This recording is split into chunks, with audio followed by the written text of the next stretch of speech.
C'est l'image du 14 juillet, la patrouille de France ouvrant le bal d'un défilé haut dans le ciel.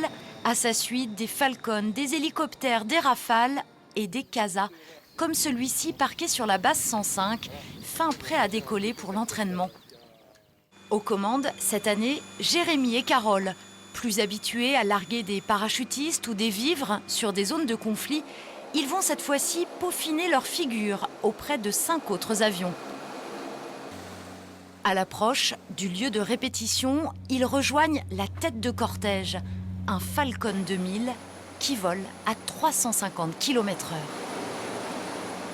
Dès qu'il commence à incliner les ailes, on incline en même temps que lui. S'il monte, on monte en même temps que lui. Donc au début, il faut se forcer à le faire. Et puis après, en fait, c'est comme si on pilotait son avion.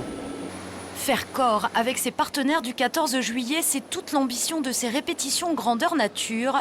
12 groupes d'avions tournent ainsi autour de Châteaudun. Nous sommes en attente, comme une cinquantaine d'avions, tout autour de nous.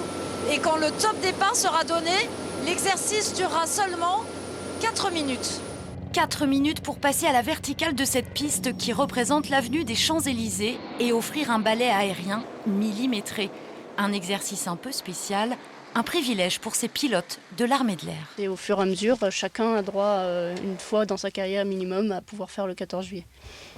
En tout cas, on essaye. Mais vous en êtes à la deuxième fois donc. Et moi, j'en suis à la deuxième fois. J'ai beaucoup de chance, mais j'ai beaucoup d'années sur CASA aussi. 10 ans précisément, passés à piloter un CASA, mais pas de quoi être blasé pour autant.